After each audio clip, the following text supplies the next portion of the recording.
Bonjour les gars, j'espère que vous allez très bien. Moi ça va. Je m'appelle Arlie Chaima, président de Chaima Capital, qui est une firme d'investissement qui vous permet d'investir dans l'immobilier aux États-Unis. Pour plus d'informations, allez-y sur chaimacapital.com ou envoyez-nous un email à contact@chaimacapital.com. J'espère que vous allez bien. Moi ça va super bien. Aujourd'hui, j'ai eu à réfléchir sur le sujet de ce qu'on va parler aujourd'hui. Et je voudrais parler des influenceurs. Booba dit les voleurs, les influenceurs. Et j'aimerais parler des influenceurs parce que moi-même je suis dans le business et je n'adhère pas à tout ce qu'il dit. Précisément lorsqu'il te parle de comment te faire de l'argent, euh, le comportement, la psychologie, le mindset que tu devrais avoir. Moi-même je me suis intéressé dessus euh, une fois que je suis arrivé aux États-Unis parce que j'ai voulu avoir un meilleur avenir. Et je vais dire que la majorité des influenceurs ne savent pas ce qu'ils disent en fait. Et lorsqu'ils sont de plus en plus jeunes, et là je parle des influenceurs qui soient français, africains, s'ils sont de plus en plus jeunes, le plus souvent, ces influenceurs ont bénéficié du fait que leurs parents soient bien placés au départ.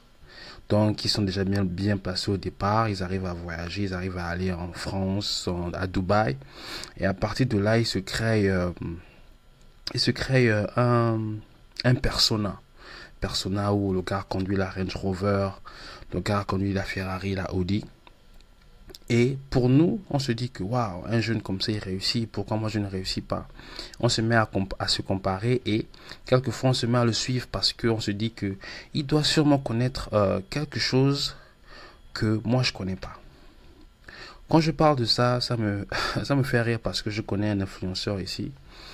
Il est américain d'origine congolaise et ses parents sont bien assis. Ses parents sont aux États-Unis, ça fait déjà près de 25 ans. Ils ont ouvert un business de import-export. Ils ont une grande maison et ils ont eu à acheter à leur fils de belles voitures. Et de temps en temps, souvent le fils prend la voiture de ses parents pour les mettre sur son TikTok, Instagram. Et à chaque fois que je voyais ces Instagram, il dit oui, voilà, j'ai ma Range Rover, je pars manger, etc., etc. Mais le gars, quand tu le connais, il vit dans un appartement qui est payé par ses parents. Il reçoit de l'argent il reçoit de l'argent par le biais de ses parents, l'argent de poche. Et ce qu'il fait, c'est il fait juste des petits boulots part-time, à mi-temps ici et là, parce que ses parents subventionnent son lifestyle. Donc, c'est pourquoi il a le temps de voyager, d'aller à Paris. C'est ce qu'il faisait. Il partait à Paris, il partait à Dubaï. Et pour nous, qui sommes africains, spécialement ceux qui sont restés en Afrique, on se dit que waouh, pourquoi je n'arrive pas à faire ça? Qu'est-ce qui ne va pas avec moi? Pourquoi je ne suis pas comme lui? Pourquoi je ne... Et pourtant je suis intelligent, et pourtant je suis travailleur, etc., etc. Et on se dit waouh, il faut que je suive ces classes et il faut que je paye quelque chose pour qu'ils m'apprennent. Tout ça, c'est des conneries en fait. C'est absolument des conneries. Comme je disais, la majorité des jeunes influenceurs que vous avez, leurs parents ont de l'argent. Ça, c'est un. De deux, parlons maintenant de leur philosophie.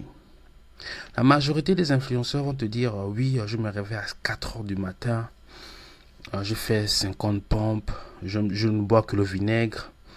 Et lorsque je me lave qu'à l'eau froide. Je commence à lire le journal. Tout ça, ça ne sert à rien si tu n'as pas un système, si tu ne sais pas ce que tu veux. Je le répète, tout cela ne sert à rien. On te parle de philosophie, mais il faut d'abord avoir de la substance. Et pour moi, je me dis que tu seras mieux. Toi qui m'écoutes, tu seras mieux si tu as un boulot. Tu pars à l'école, tu as ton bachelor, tu te prends un boulot qui te paie assez bien. Et de là, tu essaies d'ouvrir une petite boîte à côté. Lorsque tu es off durant le week-end, tu travailles sur ton idée. Et au fur et à mesure, 3 4 5 ans, ton idée prend de l'ampleur, tu te fais de l'argent et tu prends ta retraite de ton premier job. C'est comme ça que la majorité des gens ont fait.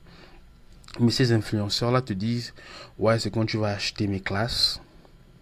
ouais, c'est quand tu vas venir à mes conférences que tu vas réussir. Mais la question que j'aimerais poser, c'est que est-ce que Jeff Bezos est devenu ce qu'il est en payant des classes? J'aimerais bien rappeler l'histoire de Jeff Bezos, qui est le fondateur de Amazon, et j'aimerais rappeler l'histoire de Sam Walton, qui est le président fondateur de Walmart, qui est la plus grande compagnie de commerce, de supermarché au monde, oui, et qui est le premier parce qu'ils emploient près de 1 million de personnes. C'est pourquoi je dis il est bien de lire. Il est bien de lire. Il est bien de euh, il est bien de faire des recherches sur des gens qui ont accompli de grandes choses. J'essaie de faire sortir le livre en question. Ok, c'est ça. Outsider, non, c'est pas ça. J'ai oublié le titre du livre. Ça parle de Bill Gates. Ça parle de beaucoup de choses. Laissez-moi chercher un peu.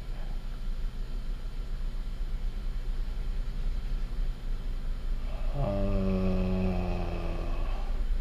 Si je pouvais juste me rappeler du titre, ce serait vraiment mieux.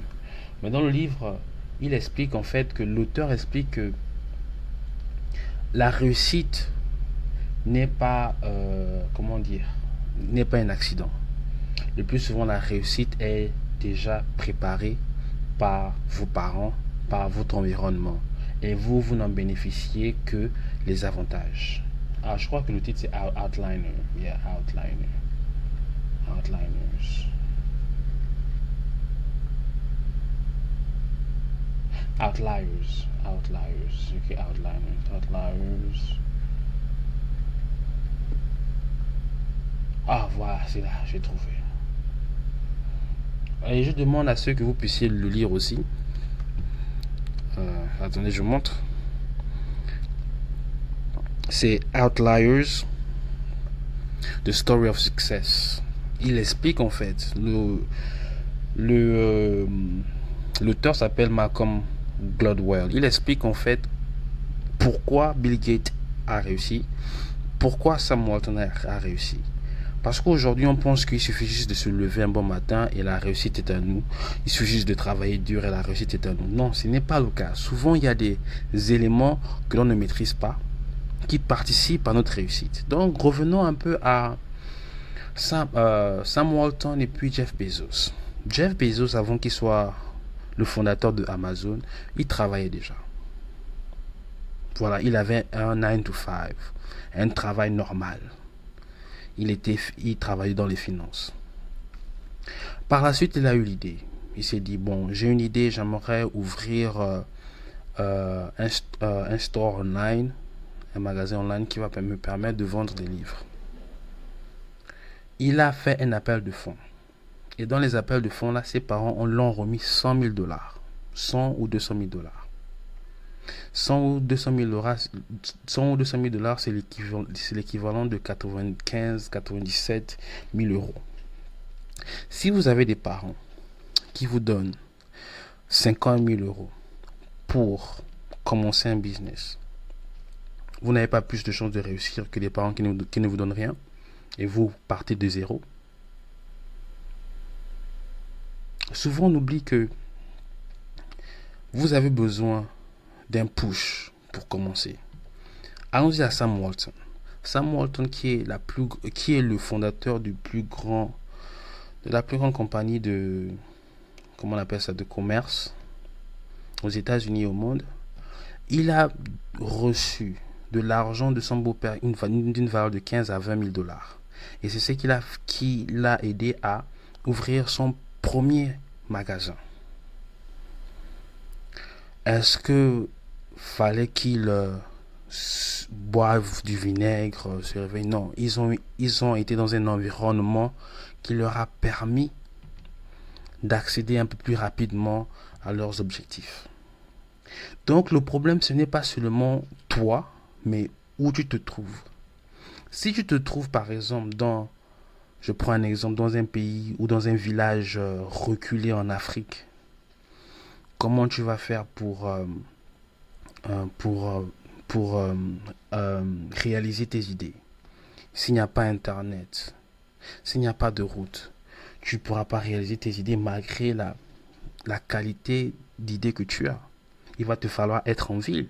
Et quand es en ville, il va falloir que tu sois entouré des gens qui pourront investir dans tes idées. Et c'est maintenant que par la suite, lorsque tu as des éléments, moi j'appelle ça des éléments moteurs, essentiels, qui te permettent de réussir, qui sont un bon entourage et des fonds. Maintenant tu vas te mettre au travail. Quand tu vas te mettre au travail, tu vas faire en sorte que le travail soit fait avant d'aller dormir ou que le travail soit à 80% fait avant d'aller dormir. Tu vas respirer le travail que tu fais parce que c'est l'investissement que tes amis, tes parents t'ont donné pour que tu puisses réussir et ça va te motiver plus. Mais lorsque ces influenceurs-là vous donnent des speeches de motivation, ils ne disent pas ça. Ils vous disent seulement que oui, abonnez-vous à ma classe et vous serez riche. Mais même si vous vous abonnez à leur classe, vous ne serez jamais riche en fait. Parce que comme je disais, pour que vous puissiez être riche, vous devez être indépendant. Qu'est-ce que je veux dire par là? Pour que vous puissiez être indépendant, il va falloir créer votre propre structure. Ce que moi j'appelle plateforme ou business. Donc où vous avez déjà une idée. Vous avez des clients, des potentiels clients. Vous avez un système de marketing, un système de comment vous allez délivrer vos services et les produits que vous voulez produire. Excusez-moi de la tautologie. Et c'est à partir de là que peut-être si vous prenez des classes qui permettent de vous montrer de nouvelles méthodes de faire du marketing, de nouvelles méthodes de parler à vos clients, de nouvelles méthodes de communication. Par exemple, comment utiliser TikTok, Facebook, Instagram pour ramener un peu plus de clients. Comment targeter, comment viser une certaine clientèle, etc., etc. Ça, oui, si vous prenez des classes pour, moi j'appelle ça raffiner ce que vous avez déjà, c'est important, mais lorsque vous n'avez rien, et on vous dit que c'est en achetant des cours de dropshipping ou des cours de YouTube Automation ou bien des cours de Amazon Automation et vous serez riche, je vous mens pas, c'est des conneries. Le seul moyen que vous allez être riche dans ce monde capitaliste, parce que nous sommes dans une économie précise. L'Europe, les États-Unis, l'Afrique et l'Asie, nous sommes tous dans une économie précise qui est le capitalisme. Le capitalisme, c'est quoi? C'est la propriété des biens privés. Être propriétaire des biens de production. Vous êtes un capitaliste lorsque vous êtes propriétaire des biens de production ou vous avez du capital. Un entrepreneur est un propriétaire des biens de production. Production d'idées ou production de matériel ou de services. Lorsque vous n'êtes pas propriétaire, vous ne pouvez pas être un entrepreneur et vous ne pouvez pas être, entre parenthèses, riche. Et la troisième partie que j'aimerais parler, c'est le mensonge sur le temps pour accomplir et pour réussir. Lorsque vous achetez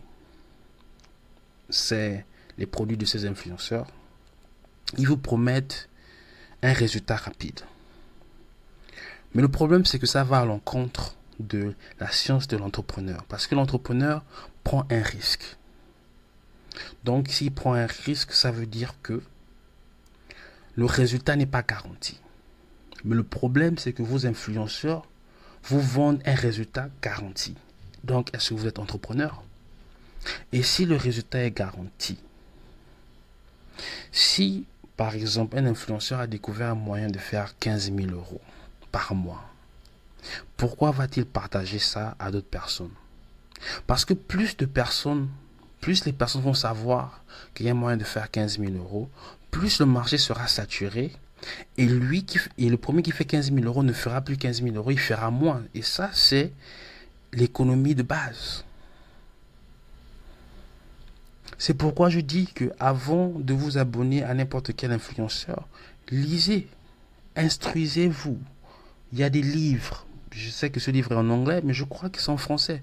Essayez un peu de comprendre l'économie. Quand je parle de l'économie, je ne parle pas de l'économie qu'on apprend à l'école. Non, je te parle de l'économie pratique. L'offre, la demande, le capitalisme, comment ça fonctionne, le business en général, le marketing. Tout ça, ce sont des idées qui vont vous permettre de localiser quelle personne peut vous aider dans votre business et quelle personne ne peut pas vous aider dans votre business. La majorité des influenceurs ne peuvent pas vous aider pour les gens qui ont déjà commencé un business, la majorité des influenceurs ne peuvent pas vous aider. Parce que ces influenceurs, leurs clients, c'est des want entrepreneurs. Ce sont des gens qui veulent être entrepreneurs mais qui ne le sont pas. Et ce qu'ils font, c'est quoi? Ils lisent seulement des livres, ils prennent des classes, mais commencer, ils n'arrivent pas à commencer. Et moi, je me dis qu'avant de prendre n'importe quelle classe, commencez votre activité. Lorsque vous commencez votre activité, on va montrer que vous serez sérieux. Je vais montrer un papier qui, pour moi, est nécessaire parce que ça montre que vous devez faire des efforts de vous-même avant d'aller chercher des aides d'autrui. Voilà. J'ai ce papier qui montre que j'ai ouvert une compagnie ici à Dallas avec la signature du secrétaire d'État qui montre que, ok, aujourd'hui, je suis un entrepreneur qui a un business. Aujourd'hui, je suis reconnu étant un opérateur économique. Maintenant, mon but, c'est quoi? C'est d'abord de me présenter comme quelqu'un de sérieux. Donc, si vous voulez être sérieux dans votre entrepreneuriat, il va falloir remplir certaines obligations.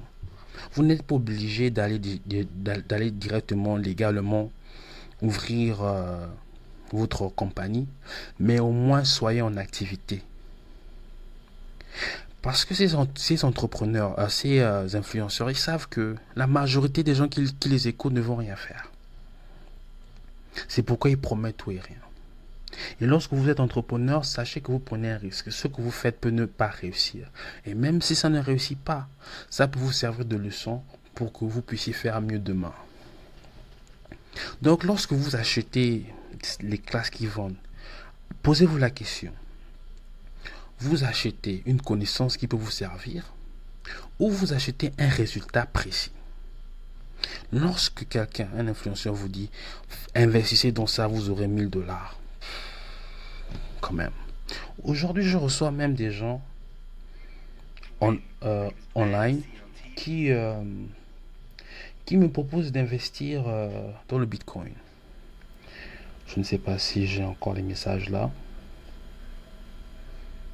Ça fait longtemps. Voilà. Je ne sais pas si vous pouvez voir. Je sais pas, c'est un peu trop clair. Hein? Voilà. Ils me parlent d'investir. Ils me disent que je peux faire 5000 dollars par jour dans le Bitcoin. Mais je suis désolé de vous apprendre que moi-même, j'ai déjà investi dans le Bitcoin. Et c'est impossible de se faire 5000 dollars par jour. Parce que je comprends le principe d'investir en général. Et c'est ce que je veux vous faire comprendre, c'est que si vous étudiez, quand je dis étudier, je parle pas de repartir à l'école, mais si vous achetez des livres qui parlent d'investissement, vous saurez que la majorité des investissements rapportent 10%. de votre capital par an. Ça, c'est de manière conservative, c'est 10%. Donc, si vous investissez 5 000 euros en une année, vous devriez avoir, je crois, 500 euros.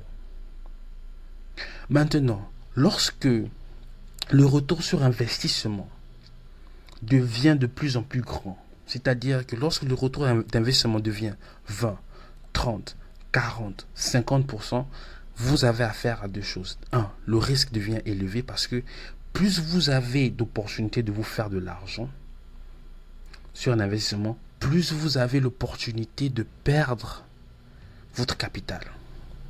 Je répète, plus vous avez d'opportunités à vous faire de l'argent, plus vous avez d'opportunités à perdre votre capital. Donc si on vous dit, Hardy, investis 50 000 euros et tu auras 100 000 euros en 3 mois, c'est impossible. Il n'y a pas de mécanisme financier aujourd'hui qui vous permette de faire ça. À part à la bourse.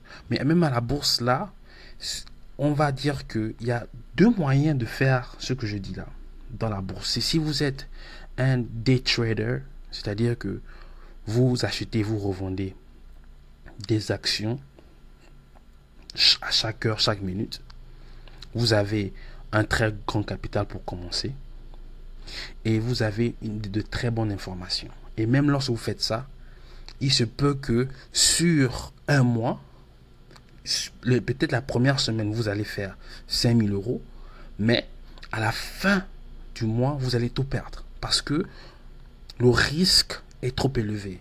Et aujourd'hui, lorsque à Wall Street, qui est la bourse des États-Unis et une bourse mondiale, et une bourse connue mondialement, lorsque des compagnies qui prennent votre argent, vous dites que vous allez avoir un retour de 30 à 40% par année, le gouvernement appelle le SEC. Le SEC est une agence gouvernementale qui régit tous les investissements qui se font aux États-Unis, que ce soit des investissements boursiers ou des investissements immobiliers, ce que vous voulez.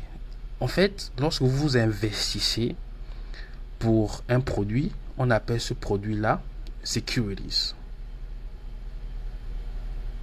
On appelle ces produits securities. Donc, SEC, c'est en fait Security Exchange Commission.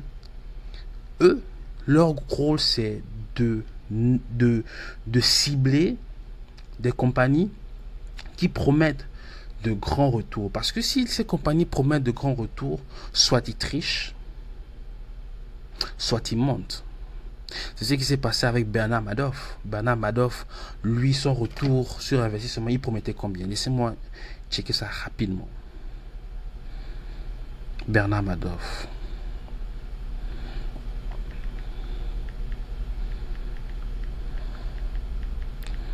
Investment.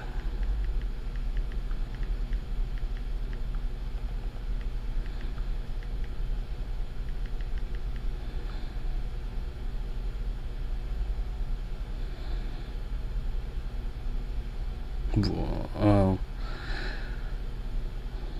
je suis en train de lire.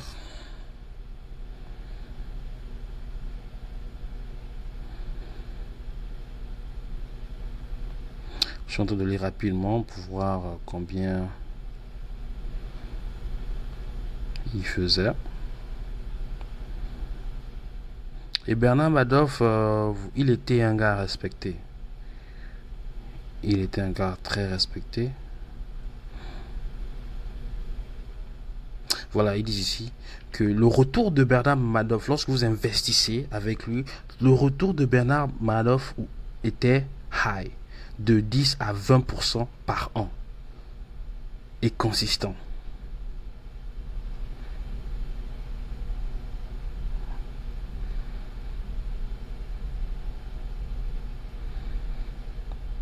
C'est ce qu'ils disent ici. Et on sait très bien que Bernard Madoff utilisait ce qu'on appelle les Ponzi schemes. Ponzi scheme, c'est encore une autre histoire que je vais expliquer dans un prochain épisode. Mais c'est pour vous dire que ici, on sait très bien qu'un investissement qui rapporte plus de 20%, soit c'est un Ponzi scheme, soit c'est un scam, soit il monte.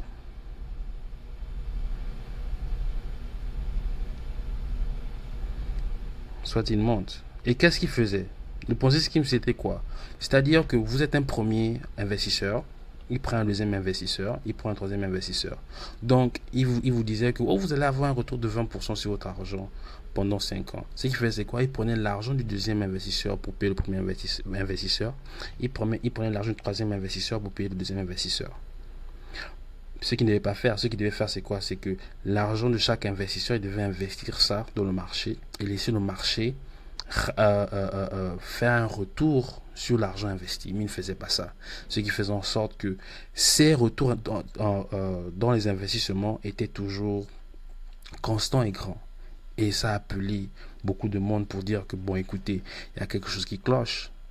Donc, revenons à nos influenceurs. Il y a beaucoup d'influenceurs qui vous permettent de investir dans la bourse. Vous allez avoir tel retour sur investissement. Moi, je vous donne un conseil. Si je vous donne un conseil, c'est quoi? Si vous voulez être riche, il faut d'abord être financièrement stable. Pour être financièrement stable, il va vous falloir avoir un boulot. Tous les milliardaires que vous voyez ont commencé avec un boulot. À part ceci, vous vivez dans une période où une nouvelle technologie est créée, comme ce qui s'est passé avec Elon Musk. Elon Musk vivait dans une période où on assistait à la digitalisation des banques. Il a créé PayPal, il a vendu, il s'est fait de l'argent. Donc si vous ne vivez pas dans une période où il y a un changement de technologie, où vous avez des aptitudes nécessaires pour capturer ce changement et le vendre sur le marché, je vous conseille d'avoir d'abord un boulot. Pour avoir un boulot, oui, vous pourrez payer vos factures, manger, dormir. Parce que sans une place pour manger, dormir, comment vous allez réfléchir? Aujourd'hui, on dit si vous avez un boulot, vous êtes un nul. C'est les conneries. Tous les milliardaires là, qui ont commencé de rien, ont commencé avec un boulot. Jeff Bezos, il travaillait pour quelqu'un. Sam Walton, il travaillait pour quelqu'un. Steve Jobs, il travaillait pour quelqu'un. Donc, qu'est-ce que vous me racontez là, en fait? Qu'est-ce que vous me racontez là? Donc, ayez votre boulot et trouvez du temps pour réfléchir quel type de business je peux créer. Quel est le manquement que je vois? Quel est le besoin que je ressens? Ou quels sont les talents que j'ai? C'est sur ces 3 points-là que vous devez construire votre business. Ensuite, vous faites des recherches. Quand vous faites des recherches, vous partagez cette idée avec vos amis proches. Et vous essayez de rassembler de l'argent pour commencer avec ce que vous avez. Et lorsque vous faites cela, maintenant, vous partez dans des conférences qui concernent votre industrie. Et par la suite, vous allez voir quelles sont les connaissances qui vous manquent, qui vont vous permettre d'évoluer un peu plus rapidement dans votre business. Et vous allez travailler votre business et sur 5, 6, 7 ans, 8 ans, vous allez réussir. Mais si vous n'avez rien dès le départ, vous n'êtes pas financièrement stable, vous faites des petits jobs ici et là, et vous écoutez quelqu'un qui vous dit, voilà, investissez 1000 euros, avec nous, vous aurez 5000 euros en une semaine, et vous le faites. Vous entretenez votre situation de pauvreté, en fait. En pensant que vous pouvez acheter un résultat. Le résultat ne s'achète pas. Le résultat, c'est la conséquence d'un travail accompli dans le temps. Et c'est comme ça que ces influenceurs-là vous ont. Et ils savent que tout le monde aime le luxe. Tout le monde aime le luxe. Moi, j'aime le luxe. Mes amis aiment. Tout le monde aime le luxe. Mais Peu de gens sont prêts à faire des sacrifices au long terme pour avoir ce luxe-là. Qui est prêt à travailler 5-10 ans pour avoir ce luxe-là? Personne. Donc il faut qu'on arrête de se mentir en fait avec ces influenceurs-là. Je vous ai parlé de l'histoire d'un influenceur que je connais ici. Il est congolais américain. Il vous ment. Il vous ment. Il vous ment. Voilà, c'était le point que je voulais faire. J'espère que vous avez apprécié. Pour avoir un peu plus d'informations, allez sur contact@gmail.com, visitez nos sites internet, mais aussi vous pouvez nous laisser des commentaires et à toutes. Allez, bye.